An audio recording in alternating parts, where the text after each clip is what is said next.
آپ کو پتہ ہے فلسطین کے حالات کس قدر تکلیف کا شکار ہیں، اور جب سے یہ مسئلہ ہوا ہے تب سے لے کر اب تک درد، تکلیف، خون، اذیت، بھوک، تڑپ، بے بسی، کمزوری اور مسلمانوں کی بے حسی بڑھتی جا رہی ہے۔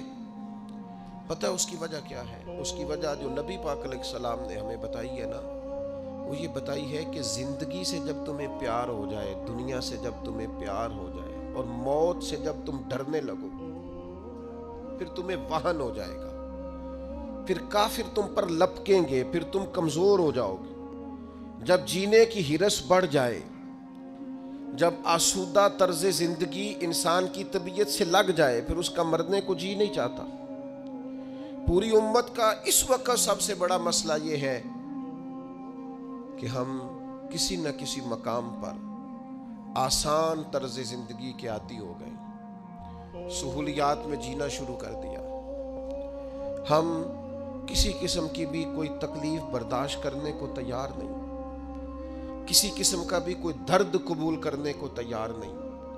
ہم سفر بھی تیز کرنا چاہتے ہیں اور یہ بھی چاہتے ہیں کہ سامنے سے ہوا بھی ہمیں تیز نہ پڑے۔ یاد رکھیں، جتنی تیزی سے جہاز اڑتا ہے اتنی تیزی سے ہی اسے مخالف ہوا کا سامنا بھی کرنا پڑتا ہے۔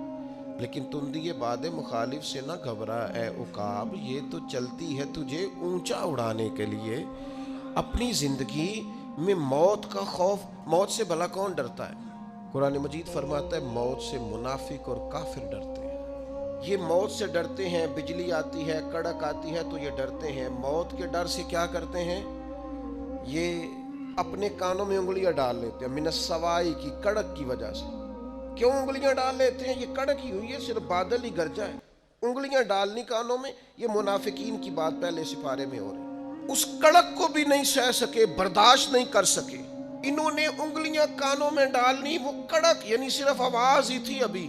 اللہ فرماتے ہیں یہ اس کڑک کو بھی نہیں سہ سکے کانوں میں انگلیاں ڈالنی، کس لیے؟ حذر الموت، موت کے ڈر سے۔ لیکن کافر منافق بچ اس لیے نہیں سکتے کہ واللہ محیط بالکافرین، اللہ کافروں کو گھیرنے والا ہے۔ کافر اور منافق موت سے ڈرتا ہے، مومن موت سے، ایمان جیسے جیسے مضبوط ہوتا جاتا ہے ویسے ویسے تو اس کے اندر طاقت آتی رہتی ہے۔